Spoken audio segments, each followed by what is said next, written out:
On se déplace le 18 février au Wilder pour le son de l'encre. Oui.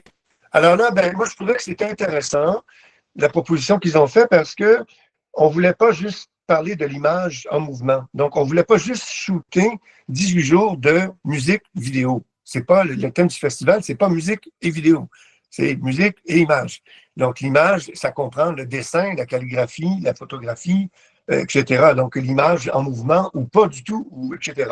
Alors, ce qui est intéressant dans ce projet-là, c'est que ce projet-là met en lien, c'est un trio de flûte très connu pour son répertoire, pour son travail en musique contemporaine, et qui met en parallèle le travail du geste musical, ça va revenir dans d'autres concerts aussi, et la calligraphie, donc le geste graphique.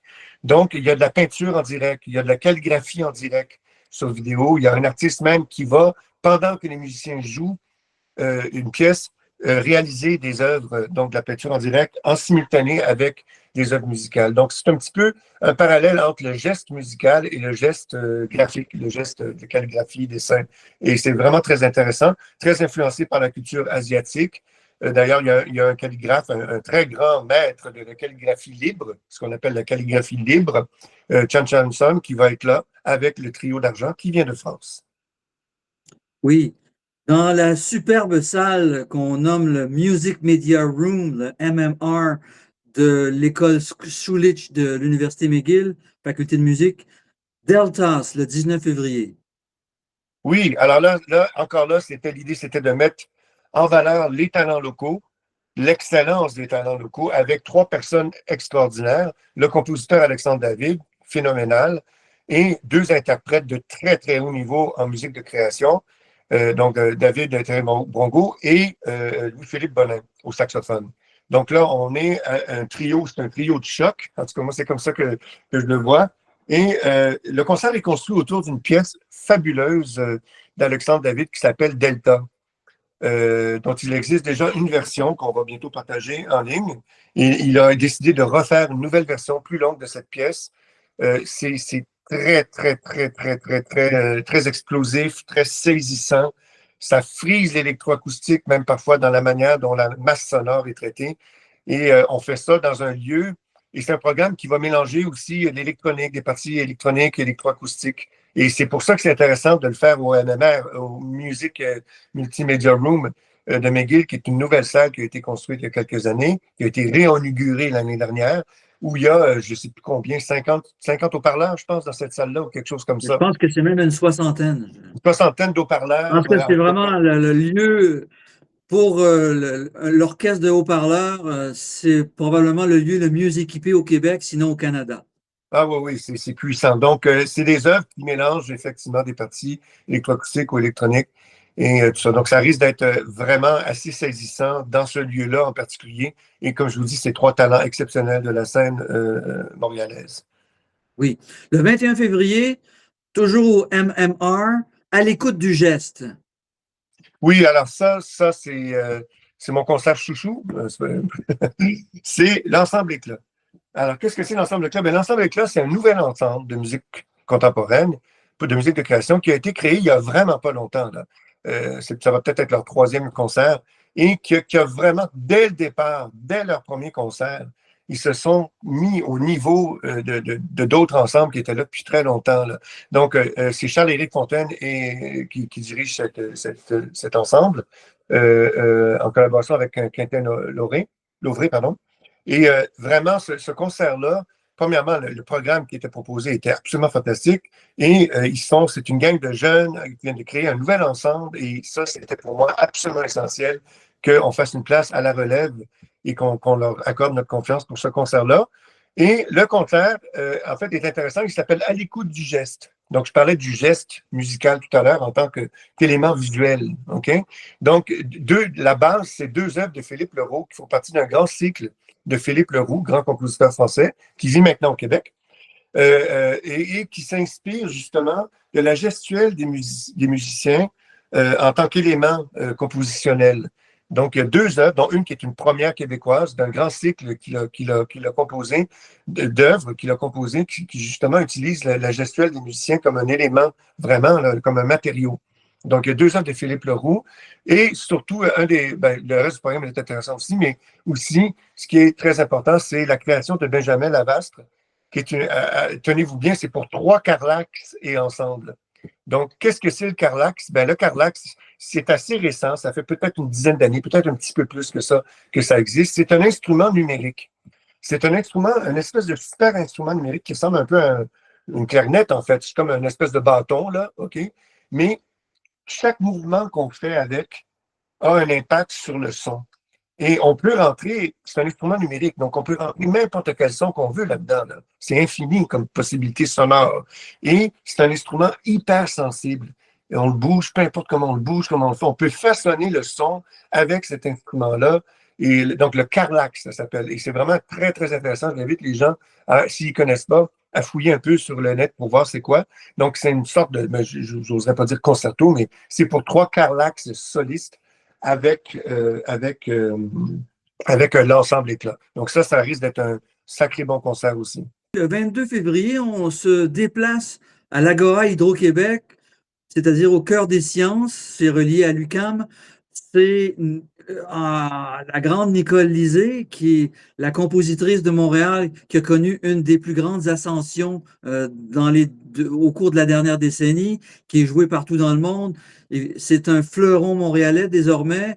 Et on connaît le travail de Nicole Lisée, qui s'intéresse beaucoup au cinéma. Elle a toujours amalgamé, fusionné des scènes de cinéma et même non seulement de l'image, mais du son qui provient du film pour faire ses œuvres. Alors, Nicole Lisée et le 7e art, ça tombe sous le sens. Oui, premièrement, j'avais décidé déjà que les 3 concerts réguliers de saison allaient être consacrés à 3 compositrices. Et puis, comme on avait effectivement une thématique musique et image, c'était absolument logique qu'on consacre un concert entier à Nicole Lisée, pour les raisons que vous venez d'énoncer, que je ne pourrais pas énoncer mieux que ça. Donc, clairement, ça, c'était clair. Et alors, ce qu'on a fait aussi, encore là, on a 2 créations à ce concert.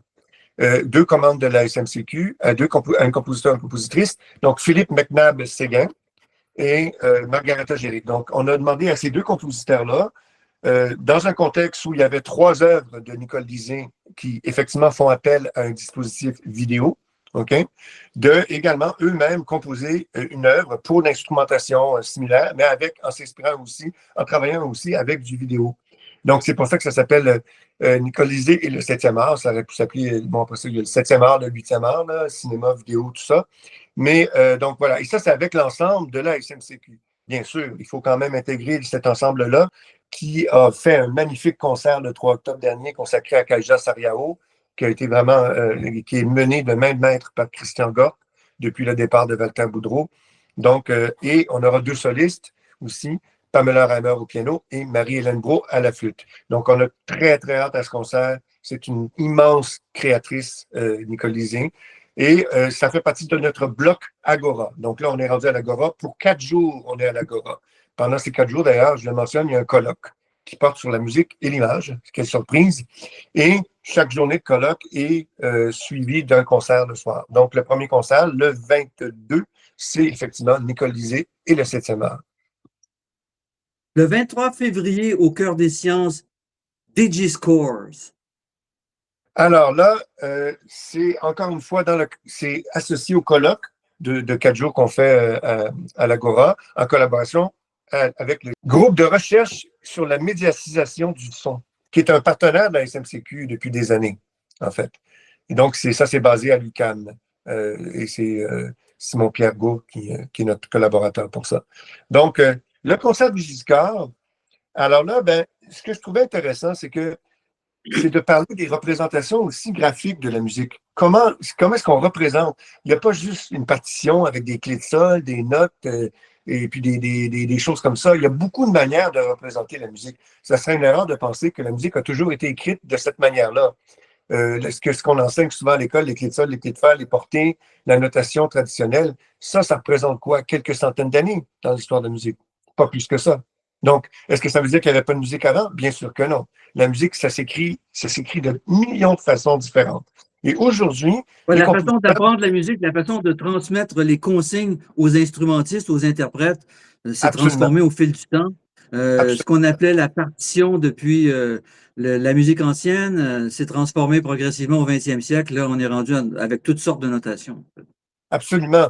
On explore beaucoup d'autres manières d'écrire la musique, de transmettre l'information aux musiciens, comme tu dis.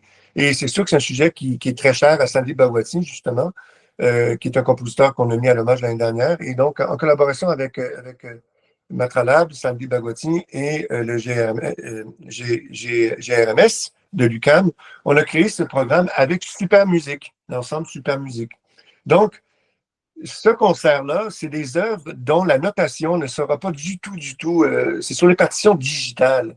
Donc, en fait, c'est sur des partitions qui ne sont plus des partitions traditionnelles avec des clés de sol et puis des clés de fa, puis écriture déportée. Parfois même, les musiciens lisent directement sur une vidéo des dessins, des images assez abstraites et s'inspirent de ça. Donc, pour jouer les œuvres. Donc, toute la question je trouvais intéressant, dans un contexte où on adresse la question de la musique et de l'image, de parler justement de ça, de comment est-ce que on représente, comment est-ce qu'on transmet visuellement la musique aux musiciens. Est-ce que c'est la partition musicale traditionnelle, c'est la seule manière de le faire? Et bien sûr que non. Il y a plein de compositeurs qui travaillent avec des partitions graphiques. On aura une œuvre de Nour Simon, à ce programme-là, qui est une partition visuelle, graphique. Il y a des partitions animées aussi. Donc, des partitions qui sont des vidéos en animation et où les musiciens, en regardant la vidéo, doivent s'adapter et faire la musique en fonction de ça. Donc, ça, c'est avec l'ensemble Super Musique le 23 février, à l'Agora toujours. Le 24 février, Nostalgic Images, d'un ensemble new-yorkais qui se nomme Ekmelis. Oui. Alors, donc, c'est un ensemble vocal expérimental de New York, qui fait beaucoup de musique contemporaine, de création, de commandes à des compositeurs. Et ils nous ont proposé effectivement un programme vraiment intéressant où on explore aussi la question des partitions graphiques, où on explore donc ça et aussi même le pouvoir, comment dire, le pouvoir fondamental d'imagerie de la musique. Donc, il y a des liens qui se font, par exemple, avec certains éléments de la science-fiction, certains éléments historiques. Par exemple, il y a des partitions dans ce concert-là qui s'inspirent de papyrus contenant des fragments d'un poète grec, là, le fameux Sappho, poète grec. Parfois, c'est des traitements électroniques en direct, des partitions graphiques. Donc, il y a une des partitions, par exemple, à ce concert-là, qui est réalisée avec des colliers. Donc, c'est encore là, on aborde la question justement de la représentation visuelle de la musique. Et c'est un ensemble new-yorkais vraiment très intéressant.